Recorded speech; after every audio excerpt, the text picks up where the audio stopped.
The digital ghost in the machine is real, and right now your WhatsApp data is more vulnerable than it has ever been in the history of end-to-end encryption. You've seen the screenshots, you've heard the rumors of ghost cloning where a secondary device mirrors every single text, voice note, and disappearing photo without a single notification appearing on the target phone. Most people think you need physical access or a QR code scan, but the underground reality is shifting toward remote synchronization protocols that exploit the very backups meant to keep your data safe. If you think your two-step verification is an impenetrable wall, you are already 5 steps behind the curve. Okay, so we are diving into the top 5 remote WhatsApp cloning methods being used in the wild today, and, the third one on this list is a method so silent, it actually operates within the cellular handshake itself. Just to be clear, this video is for educational purposes only. We do not advise or condone anyone using the information in this video to infiltrate someone's privacy or, break any laws. The goal here is to understand the vector so you can harden your own defenses against these sophisticated digital intrusions. Before we break down the first method, I have to ask, have you ever noticed a strange linked device notification that disappeared instantly, or maybe felt like your battery was draining faster than usual for no reason?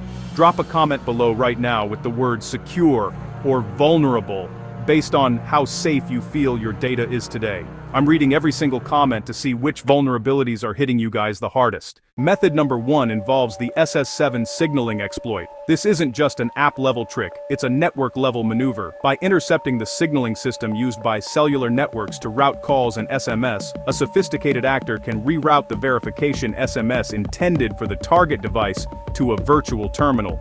Because the intercept happens at the carrier level, the target phone never sees the incoming text, but the secondary device receives the code and initializes a full clone of the chat history via the cloud backup. It is a terrifyingly efficient way to bypass physical proximity entirely. If you're finding this breakdown eye-opening, make sure you hit that like button and subscribe to Point Access Hacking. We strip back the curtain on the digital world every week, and you don't want to be the only one left in the dark when the next major exploit drops. Share this video with one person you know who still thinks their phone is a private vault. Now, if you find yourself on the other side of a security breach and need professional help, remember that if you need the service of an ethical hacker, you can find links to contact certified experts in account recoveries, accurate stolen money recovery, remote monitoring of your kids' devices for safety, and more tools and resources in the pinned comments and video description. Moving to method number 2. MAC address, spoofing via remote terminal. Every device has a unique media access control address. By utilizing a remote packet sniffer on a shared or public Wi-Fi network, an attacker can harvest the MAC address of a target device. Once the attacker mirrors this address on their own hardware and reinstalls the application, the servers are tricked into believing the cloned device is the original hardware. This allows for a synchronization handshake that pulls down recent data packets. It's a game of digital identity theft that requires zero physical contact. This brings us to a massive question for the community. Do you use public Wi-Fi at coffee shops or airports without a VPN? Tell me in the comments, because your answer determines how easy this specific method is to execute against you.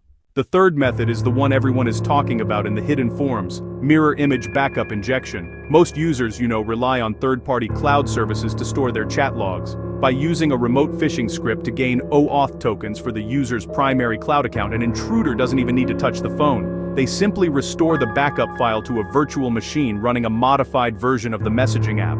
This creates a static clone, a perfect snapshot of every conversation you've had up until that second. It is honestly the ultimate silent observer. Method number 4 is browser session hijacking. This exploits the linked devices feature through a remote man-in-the-middle attack. By sending a specialized link that looks like a standard document or image, the attacker can capture the session token of a web-based login.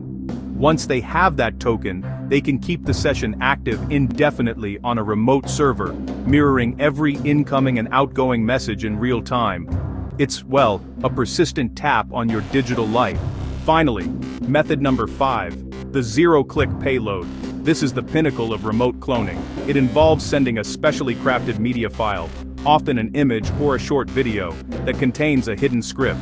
When the app's preview engine processes the file to show you the thumbnail, the script executes in the background. It doesn't need you to click download. It creates a hidden bridge that begins offloading data to a remote command and control server. This is why keeping your software updated is the only real defense against the bleeding edge of cloning technology. You now have the roadmap of how these systems operate. Knowledge is your only shield. Subscribe to Point Access Hacking to stay ahead of the curve, and check the description for the tools and resources you need to stay protected in this digital age.